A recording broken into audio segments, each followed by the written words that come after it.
ভূমিকা রাখবেন। তো স্পেশালি এক্ষেত্রে ইউএন, ইউএসএ এবং চায়না এবং ইন্ডিয়ার ইনভলভমেন্টটা সবচেয়ে বেশি প্রয়োজন। এখানে কোঅপারেশন কোঅর্ডিনেশন না থাকলে এবং এই বিষয়ে যদি একটি যৌথ উদ্যোগ না হয় এবং এটাকে খুব স্মার্টলি হ্যান্ডেলিং করা সম্ভব হয়, তাইলে এটার সলিউশনটা হবে আর কি। তো দীর্ঘত আজকে অনেক বছর হয়ে গেছে, 1 মিলিয়নেরও বেশি মানুষ সেখানে সম্ভবত এখন বেড়ে সেটা 1.5 মিলিয়নের পাশাপাশি যাচ্ছে গিয়ে, প্রায় 1.5 মিলিয়নের পাশাপাশি হয়ে যাচ্ছে তাদের সংখ্যা। যারা আজকে থেকে 7-8 বছর আগে আসছিলেন, 10 বছর ছিল তাদের বয়স এখন 18-20 হচ্ছে, যাদের 20 ছিল তাদের বয়স এখন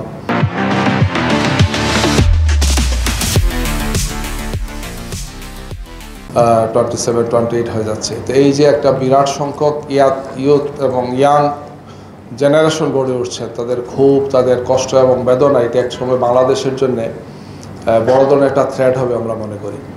তো এই জন্যে অ্যাজ আর্লি অ্যাজ পসিবল এটা নিয়ে আসলে সংশ্লিষ্ট স্টেক হোল্ডারদেরকে এগিয়ে আসতে হবে এবং জাতিসংঘের তত্ত্বাবধানে এবং আমেরিকা যেহেতু সম্পৃক্ত, এখানে বার্মা তারা করেছেন, এই মানুষগুলো তো বার্মা থেকে ডিসপ্লেস হয়েছেন, গিয়ে মিয়ানমার থেকে তারা হয়েছেন। তো এই লোকগুলোকে সম্মান এবং মর্যাদার সাথে, নিরাপত্তার সাথে তাদের দেশে ফিরিয়ে দেওয়াটাই হচ্ছে সবচেয়ে মৌলিক কথা। এইটাই ফাইনাল কথা। আসলে তাদেরকে তাদের নিতে হবে, সেটা সম্মান এবং নিরাপত্তার সাথে নিতে হবে। এর কোনো অন্যতা হলে এটা বাংলাদেশকে গ্রহণ করার কোনো সুযোগ আছে বলে আমরা মনে করি না। আর যেহেতু মিয়ানমারের পাশে দুটো গুরুত্বপূর্ণ দেশ চীন এবং ভারত আছে এবং তাদের একটা বিরাট ইনভেস্টমেন্ট সেখানে আছে, তাদেরকে এক্ষেত্রে দায়িত্বশীল ভূমিকা পালন করতে হবে। আর এই সবগুলো বিষয়কে বাংলাদেশ সরকারকেই হ্যান্ডেলিং করতে হবে। আজকের এই আলোচনাতে যে পরামর্শগুলো আসবে, আমার মনে হয় সেটা বাংলাদেশ সরকারের জন্য গুরুত্বপূর্ণ হবে। পরের সেশনে আমাদের সম্ভবত ডিফেন্স অ্যাডভাইজার আসবেন, আমরা তার কথা হয়তো শুনবো গিয়ে। তো আমরা মনে করি যে এই দুনিয়ার সবচেয়ে বড় ধরনের একটা অমানবিক কাজ মিয়ানমার করেছে, এই যে প্রায় 1.5 মিলিয়ন রোহিঙ্গাকে ডিসপ্লেস করেছে। ফিলিস্তিনের পরপর মনে হয় এটাই সবচেয়ে বড় গুরুত্বপূর্ণ বিষয়।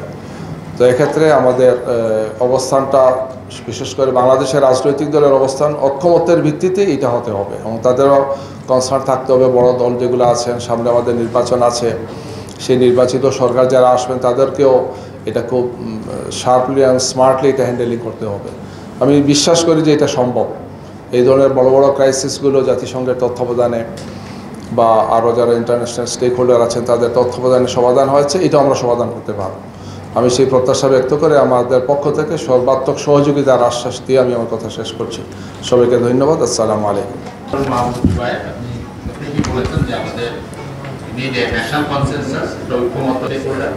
রাজনৈতিক দল এবং আমাদের সিভিল সোসাইটি আমরা আমাদের সব শেষ প্যানেলিস্টের কাছে আসবো। তার আগে কারণ কোনো বক্তব্য বা একটা হাত দেখতে পাচ্ছি খুব সংক্ষেপে। My name is Stefan Nazim.